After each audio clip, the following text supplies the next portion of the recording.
Hi and welcome to Framed, a Let's Play with a focus on cinematography. My name's Aubrey and I'm going to be your host. Today we're playing Uncharted 4, Chapter 13, Marooned. If you haven't played Uncharted 4 yet, I highly suggest you doing so before you listen to my Let's Play, because it could potentially be filled with spoilers. So get on that and then binge watch. Alright, I hope you enjoy.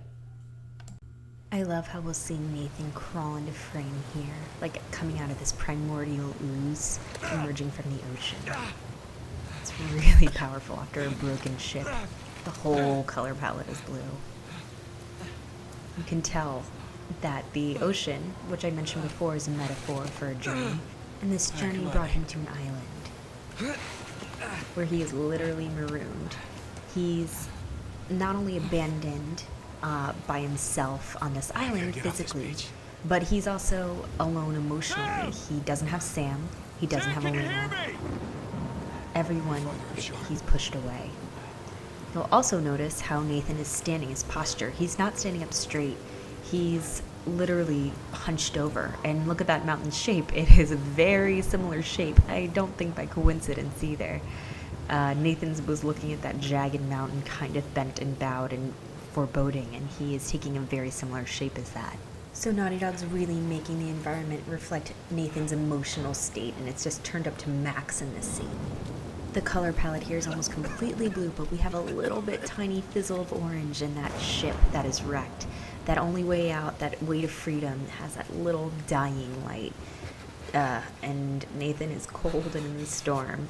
So that thrill of adventure, that orange that it represents, is quickly dying away in Nathan's mind. He's about ready to give up, and the elements are not kind to him. So his environment, his mental state, everything is down and is blue and is not happy.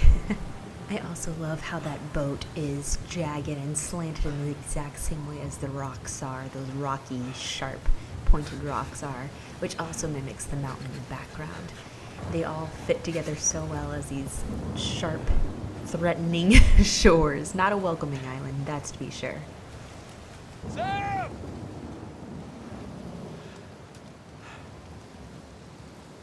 Sam, are you there? I love how these rocks protrude from the ocean like gravestones. We know there have been shipwrecks and deaths on this island. We also have contributed to some of the deaths coming to this island, shooting Rafe's army. But this imagery is very foreboding. So I really enjoy that dark memento mori, kind of more abstract imagery. I also really like when there's not a lot of talking in a chapter, because it really allows that symbolism and imagery and everything to come and shine through. Just really makes you focus on it when there's not a lot of talking. Not that I don't like the talking too, the voice actors are great. We also see that this water is super tumultuous, so if it's reflecting Nathan's state at all, it is bad. It is not great. Oh, thank God, our supply box.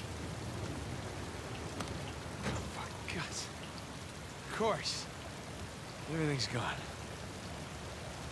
Maybe that's a good sign. Maybe Sam's on the bright side, can't lose anything else. Besides my life. Talking to myself, that's the first sign of crazy.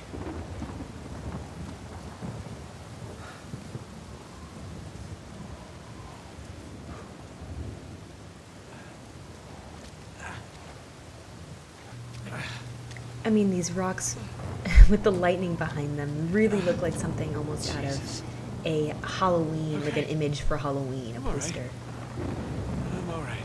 It's just they're so jagged, and they're just lined up in almost askew way. I guess they're not perfectly lined up like a graveyard would be, but they just have that feeling against it, and it's windy and there's lightning. Even if they're not gravestones, they are not welcoming for Nathan Drake, the poor guy.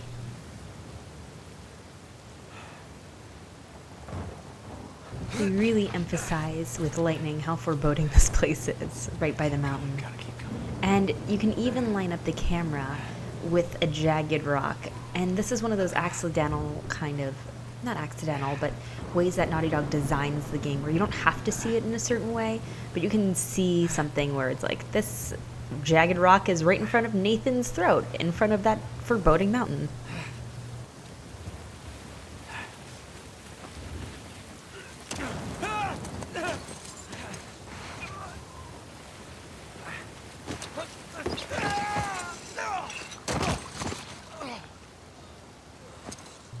Martin Scorsese is a famous film director, and he uses a camera angle called the God's Eye view, shown here, where the subject is small and the camera's above them. This is also known as a bird's eye view, but in this context, I think it's the God's Eye view because we, as the viewer, are literally elevated to see Nathan hit rock bottom.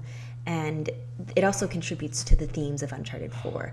So not only has there been religious symbolism like St. Dismas and Jesus and everything like that, but it also contributes to the themes of fatalism, of death, life after death, and what our purpose is given our human condition. Martin Scorsese is not the only film director to ever use this camera angle. It's been used throughout film history, but he's just perhaps one of the most famous to do so. Yes. Sic parvis magna. Sam.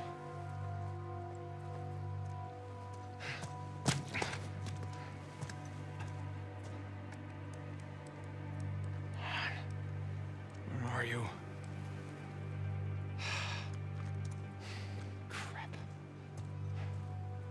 So we see that Nathan is drawn to the light, in a way a moth to the flame, drawn towards adventure, but it's also symbolically important because I think light, obviously in most things, represents good and darkness is bad, so Nathan's drawn towards that goodness. And while this is also just a practical thing where he is drawn to his brother, and this is a technique they've used since childhood, I think it's also symbolically important. Just stay put, Sam. I'm coming to you. I was going to cut this out, but it's such a beautiful scene, I decided to keep it in. I'm not going to explicate on the imagery, just appreciate this moment.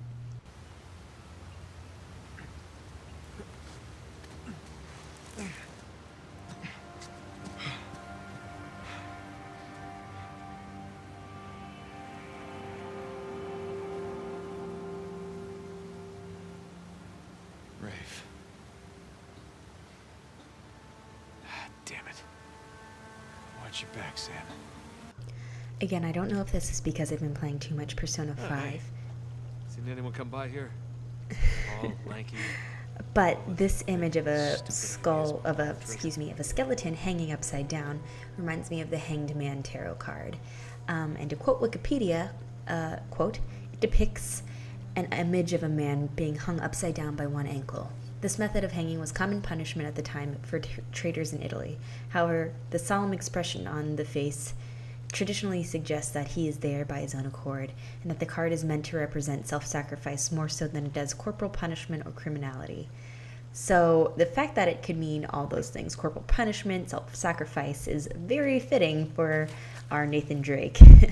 We also see this looming shadow, which is the other, or kind of the hidden self, if we're going with Persona logic, or even just traditional imagery, of that skeleton on the left there, and Nathan is right there. So there's self-sacrifice, but there's also this other part of Nathan that really wants to be on this adventure. So Nathan feels like he's given up everything to be here to help his brother, but there's a part of him that genuinely wants to be here. And Sam feels like he's given up the last 15 years because of their adventures and taking care of Nathan and taking care of business. But he's also lied and manipulated to his brother, so in those boots? It is fitting.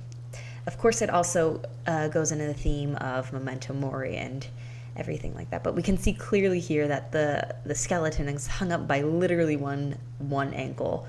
So that poses a choice. I think it's interesting to see both Nathan and the skeleton barely hanging on, just in inverted positions. And it's a reminder, and Nathan's been confronted with so many of these reminders of skeletons and warnings throughout his journey, that it could be you next. I can't be kidding. No.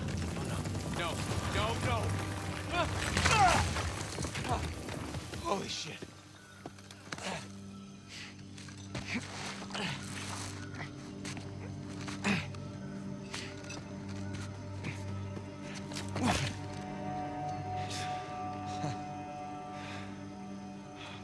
have shot your head off. Sam, you're okay. Yeah, nothing I can't walk away from. It's good to see you're alive, little brother. Come on. We got a treasure to find. Hold up, man. I mean, what are we doing? What do you mean? I mean, our supplies are at the bottom of the Indian Ocean. Okay, so we go steal some from Nadine's army. Yeah, and there's that. We're going up against an army. Yeah, we've been holding our own so far. While being marooned in the middle of nowhere. We were trying to get here, remember? When we had an escape plan. Just hear me out. Crazy suggestion. Let's go down there and at least secure one of Rafe's boats. The boats can wait. You want to know what we're doing here? We are buying my life back. Okay, and we're gonna do that by stepping into that jungle and finding the battalion. Have you even seen any signs of a massive pirate colony? Because I sure the hell haven't. It's a little late to start developing doubts, don't you think? Look, can we at least acknowledge the chance that maybe Avery's idea for a secret pirate utopia didn't pan out? And maybe we're just swept up in this fantasy, when instead we should be looking for a real way to save you. I'm gonna scour this island inch by inch if I have to until I find that treasure. Now, if you're confused about what you're doing here, then you can go home, Nathan. Wait. I can go home? Are you kidding me? Do you have any idea what I put on the line to get you here? About what I put on the line, okay? The last 15 years of my life. This has nothing to do with that. It has everything to do with that. What?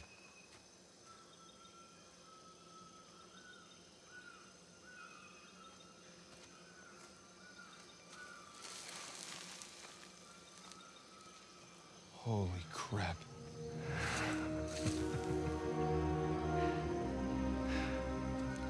You still want to go home? Let's just see what else we can find.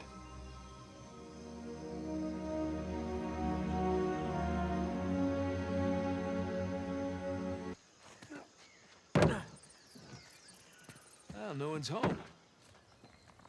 This place has seen better days, huh? Yeah, the roof could use some work. Let's just hope it doesn't come down on our heads. So when the brothers enter this literally broken home, which is, I think, symbolic of their home life, their previous home life, their mother probably committed suicide and their father abandoned them to an orphanage. We hear rats squeaking in the distance. And I think the rats represent the brothers. Rats have a mixed symbolism in a lot of books. Mostly they are bad. They're seen as bad.